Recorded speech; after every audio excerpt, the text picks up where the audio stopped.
ಪಾಠ 17 ಕಾಡಿನಲ್ಲೊಂದು ಸ್ಪರ್ಧೆ.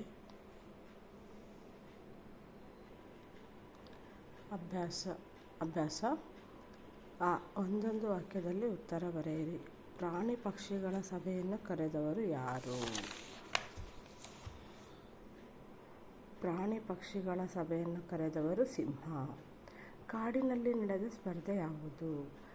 ಕಾಡಿನಲ್ಲಿ ನಡೆದ ಸ್ಪರ್ಧೆ ಆಶುಭಾಷಣ ಸ್ಪರ್ಧೆ. ತೀರ್ಪುಗಾರರಾಗಿ ಕಾರ್ಯನಿರ್ವಹಿಸಿದವರು ಯಾರು? ತೀರ್ಪುಗಾರರಾಗಿ ಕಾರ್ಯನಿರ್ವಹಿಸಿದವರು ಕೋಗಿಲೆ, ಕೋತಿ ಮತ್ತು ತೋಳ.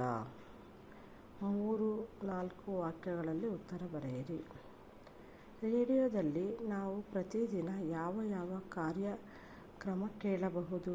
ಉತ್ತರ: ರೇಡಿಯೋದಲ್ಲಿ ನಾವು ಪ್ರತಿದಿನ ಚಿಂತನ, ಕೃಷಿ ಸಮಾಚಾರ, ಶಿಕ್ಷಣ ವಾರ್ತೆ, ಕ್ರೀಡೆ, ಸಂದರ್ಶನ, ರಾಜಕೀಯ, ಮನರಂಜನೆ, ಚಿತ್ರಗೀತೆ, ವಾರ್ತೆ, ಚಲನಚಿತ್ರ, ಧ್ವನಿವಾಹಿನಿ ಇತ್ಯಾದಿ ಕಾರ್ಯಕ್ರಮಗಳನ್ನು ಕೇಳಬಹುದು.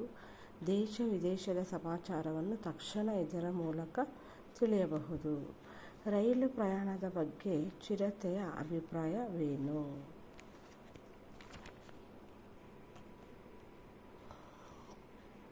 ಉತ್ತರ ಮಕ್ಕಳೇ: ನನಗಿಂತ ವೇಗವಾಗಿ ಚಲಿಸುವ ಉದ್ದವಾದ ವಾಹನವಿದು. ಇದು ಕಂಬಿಗಳ ಮೇಲೆ ಮಾತ್ರ ಚಲಿಸುತ್ತದೆ. ರೈಲಿನಲ್ಲಿ ಒಮ್ಮೆಗೆ ಹೆಚ್ಚು ಪ್ರಯಾಣಿಕರು ಪ್ರಯಾಣಿಸಬಹುದು. ಸರಕುಗಳನ್ನು ಸಾಗಿಸಬಹುದು. ರೈಲಿನಲ್ಲಿ ಶೌಚಾಲಯ, ಕುಡಿಯುವ ನೀರು, ಊಟ ತಿಂಡಿ, ಮಲಗುವ ವ್ಯವಸ್ಥೆ ಇರುತ್ತದೆ.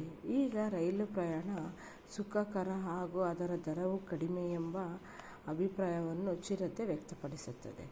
3ನೇ ಪ್ರಶ್ನೆ: ಆಶುಭಾಷಣ ಸ್ಪರ್ಧೆಯಲ್ಲಿ ಯಾರು ಭಾಗವಹಿಸಿದ್ದರು?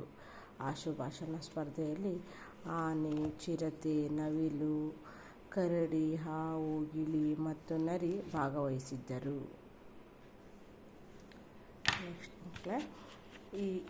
ಈ ಮಾತುಗಳನ್ನು ಯಾರಿಗೆ ಹೇಳಿದರು? 1ನೇ ಪ್ರಶ್ನೆ: ಆಮೆಯ ಜೊತೆ ಓಟದ ಸ್ಪರ್ಧೆಯಲ್ಲಿ ಸೋತಿದ್ದಕ್ಕೆ ಭಯವೇನು? ಯಾರು ಹೇಳಿದರು? ಆನೆ ಹೇಳಿದರು. ಯಾರಿಗೆ ಹೇಳಿದರು? ಮೊಲಕ್ಕೆ ಹೇಳಿದರು. 2ನೇ ಪ್ರಶ್ನೆ: ಅಬ್ಬಾ, ಈ ಚೀಟಿಯಲ್ಲಿ ನನಗೆ ಇಷ್ಟವಾದ ರೇಡಿಯೋ ಬಂದಿದೆ. ಈ ಮಾತನ್ನು ಯಾರು ಹೇಳಿದರು? ಆನೆ ಹೇಳಿದರು. ಯಾರಿಗೆ? ಇನ್ನುಳಿದ ಸ್ಪರ್ಧಿಗಳಿಗೆ.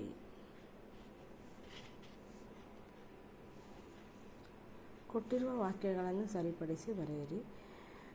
1ನೇದು: ಸಂತೋಷದಿಂದ ನಡೆಸುತ್ತಿದ್ದು ಸಹಬಾಳ್ವೆ ಪ್ರಾಣಿ ಪಕ್ಷಿಗಳು. ಪ್ರಾಣಿ ಪಕ್ಷಿಗಳು ಸಂತೋಷದಿಂದ ಸಹಬಾಳ್ವೆ ನಡೆಸುತ್ತಿದ್ದವು. ಕೇಳಿ ಕಲಿ ಕಾರ್ಯಕ್ರಮ ನನಗೆ ಎಂದರೆ ಅಚ್ಚುಮೆಚ್ಚು. ನನಗೆ ಕೇಳಿ ಕಲಿ ಕಾರ್ಯಕ್ರಮ ಎಂದರೆ ಅಚ್ಚುಮೆಚ್ಚು.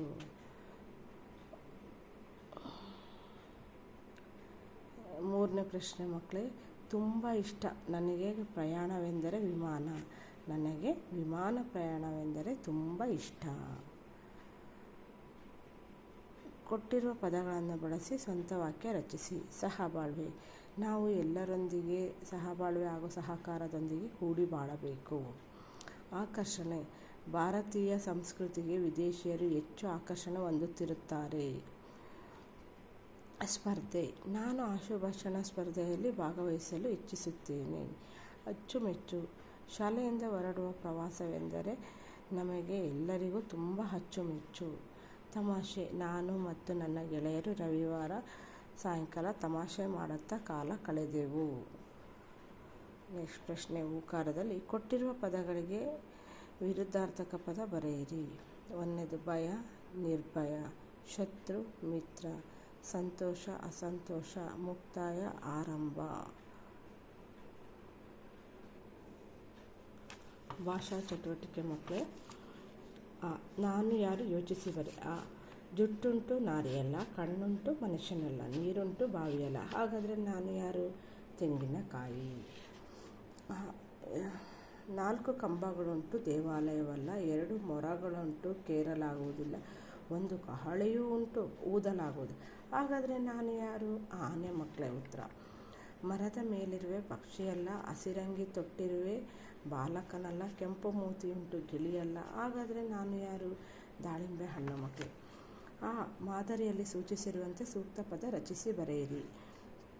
ಮಾದರಿ ರೈಲು ಪ್ಲಸ್ ಅನ್ನು ರೈಲನ್ನು, ನಾಡು ಪ್ಲಸ್ ಅನ್ನು ನಾಡನ್ನು, ಕಾಡು ಪ್ಲಸ್ ಅನ್ನು ಕಾಡನ್ನು, ಬಸ್ಸು ಪ್ಲಸ್ ಅನ್ನು ಬಸ್ಸನ್ನು, ಮಾತು ಪ್ಲಸ್ ಅನ್ನು ಮಾತನ್ನು.